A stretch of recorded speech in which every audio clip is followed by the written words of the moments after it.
Nintendo recently detailed their E3 2018 plans, but there is one specific line that has us very, very interested, and that revolves around the focus on second half 2018.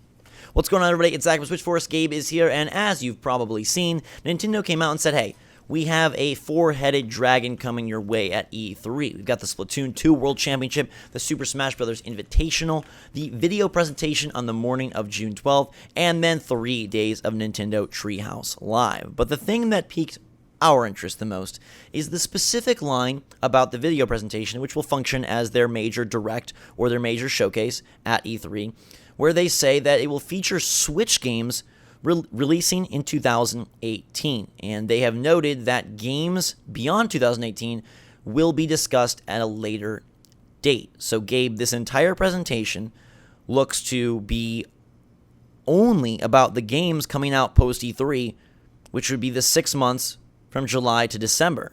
Currently, we know that Smash Bros. Is coming, and we assume that Fire Emblem and Yoshi will find release dates, but there has to be more if this entire event is focused solely on that space and time.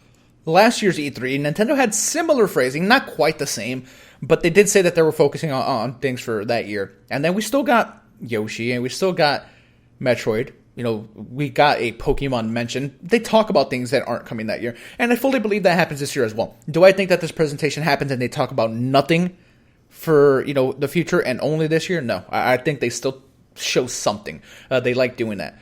So I think it's PR speak trying to maybe calm people's expectations a little bit. This makes me instantly wonder if Pokemon is happening, right? Pokemon, not even traditionally an E3 thing. They mentioned it last year.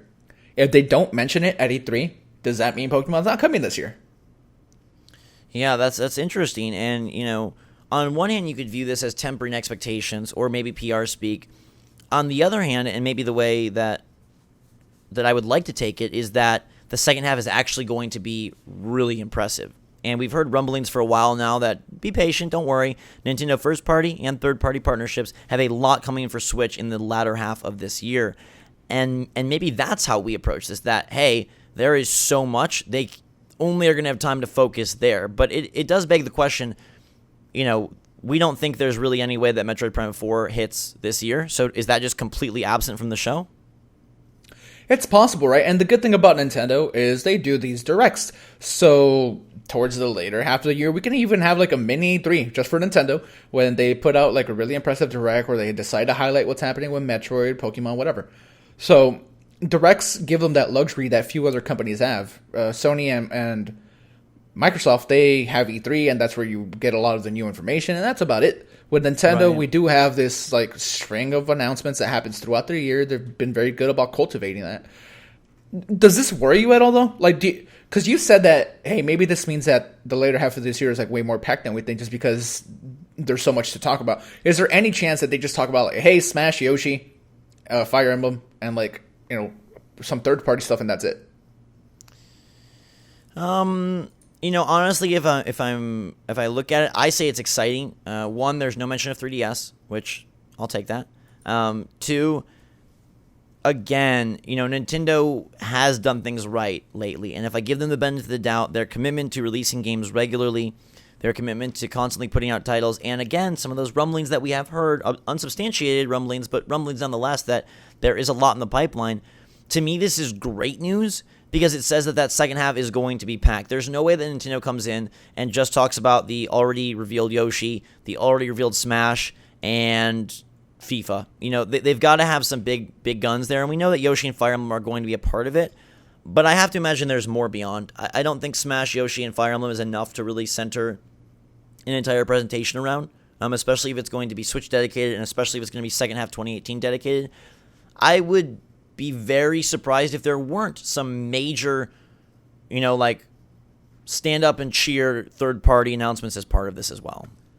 Yeah, I'm looking forward to that as well. And if I'm being honest, I'm very excited about this E3 in ways that I haven't been for Nintendo E3s in the past. Like, yeah, clearly, the Switch being announced for the first time, that was very exciting. But I feel like they need to solidify what they're doing, and I think they do it. You touched on this, right? But we should give them the benefit of the doubt because they've been doing really good so far. They've done, nothing but continue to impress us with both their games and their willingness to just continue to put out first party stuff at least like once a month for the most part. Like, yeah, Labo might not be for everyone, and yeah, it's unfortunate that a lot of these are, remasters or, re-releases of Wii U ports, but they're still servicing the Switch fan base, which is much larger than the Wii U. A lot of these games are selling more on Switch just because there's way more Switch out there now. Like Mario Kart being like a re-release and it's selling more than the original Mario Kart 8, that speaks to something. People want these games. Like, absolutely. So, yeah, I'm kind of backtracking a little bit on what I've said before. Like, I think third party is going to be a major part during this E3 now with this. Yeah, I do read it as a commitment to a very strong second half. The only part that I could see being a negative is if, kind of as you mentioned, they do omit Pokemon and Metroid because they aren't second half 2018 titles. Does that seem odd? Does that omission of landmark, exciting sort of like E3 hoopla moments? I mean, and maybe they have some. Maybe they do debut a Pikmin or an Animal Crossing. There's going to be big reveals, right? Even if they do stay within the calendar year, there's going to be big reveals. And that in of itself is super cool that there are games that you'll get announced that, hey, we haven't even heard about this game and it's out in 3 months. Like, that is very cool. We love it when Bethesda does that, and we're going to love it when Nintendo does it. I do think it would be a little bit of a bummer if after last year's tease, like Metroid is just poof, not there. But it seems like that's how it's lining up. I don't foresee a way where they're like, hey, Metroid, November 2018. Yeah, no, I know this is unpopular, but I kind of want Metroid and Pokemon to be next year. Like, honestly. I think Smash and something else, whether it be Pikmin or Animal Crossing, is enough for year 2, and then you come back like year 3 with something really, really strong in Metroid and Pokemon. Like, having both of those in the next year, like, that's a really, really good, like, little slate there. Very similar to what you have with Breath of the Wild and Odyssey. Like, 2 major, major games, the biggest games that Nintendo has left, even though, again, Metroid doesn't historically sell well, but I think it's going to find a good audience on the Switch this time. Like, I have no problem waiting for those if in the meantime we're getting a new Smash, which, we don't know if it's new or not. It might be a re-release. A new Smash, we get Pikmin, Yoshi that comes out, and that's really cool. Fire Emblem comes out, that's really cool. Like, I'm okay with that if you continue to throw in some third-party support, and now I think we think that's coming.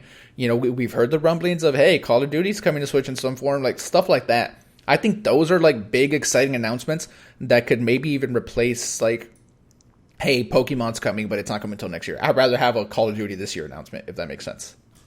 Yeah, I think at the end of the day, that is the biggest takeaway here, is this will not be an E3 of someday, sometime, it'll be cool. We've seen Sony in the past and Microsoft in the past devote so much of their E3 to no release dates, no timetable.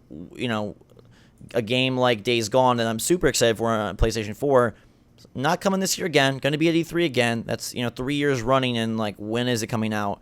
Obviously, we're getting God of War and Spider-Man and Detroit this year, so that finally has reached its fruition. But it is very awesome to know that what you see is what you're going to get soon, and this is not a situation of like, hey, down the road, Nintendo Switch, baby. Like, it's very, I feel, comforting and super just exciting to know that what we see during that 30 to 60 minute spot is going to be out, and you're going to get to play it, and it gives consumers and fans something to really just mark their calendars for, rather than, hey, down the line we've got a cool game, and that I do appreciate, and it shows Nintendo's commitment to releasing regularly, supporting this platform, and hopefully putting forth partnerships that can back that up. And I am looking forward to see if they do another crossover, another exclusive, what they have in store. But it should be a good show. Yeah, and so you're feeling pretty positive, right, about E3 this year for Nintendo? Like, you're skewing more towards good than bad, right? I have taken this as a very good sign. I think if it was a look, to a few of the titles released in 2018 and beyond, I don't know, given the slightly weak first half of the year, this is exactly how I'd want it to play out. That the second half is strong, that we get to play the game soon, and that there are a number of things that have not been shown that are coming quickly. I very much interpret this as a position of strength. We have so much that we are only focusing on the immediate future, rather than having to pull from a whole bunch of different buckets and baskets and release windows. I definitely like this direction. Yeah, I mean, I really hope that's what's happening. I'm excited to see what third-party stuff gets announced. We're really hoping for some day-and-date stuff. We're going to be doing a ton of, like, pre-E3 stuff leading up. We're going to have a bunch of cool videos for you guys. But, for now, just, sort of gauging our excitement here with Nintendo's announcements of what's happening. And I think good stuff. Absolutely. Let us know your take and your interpretation. How do you feel about a Switch presentation that focuses exclusively on second half 2018? And what do you think about their overall E3 plans with those two tournaments, the Nintendo Treehouse, the focus on Smash Brothers, and a Switch second half dedicated direct/presentation? Let us know your take in the comments down below, everybody. Thanks so much for watching. Make sure to subscribe to stay up to date on all the latest and greatest from the Switch, E3, and more. We'll have you covered leading up at the actual show and then beyond. In the meantime, follow us on Twitter and Discord, links in the description below. And for myself and Gabe, we love you. Have a great day. Switch Force out.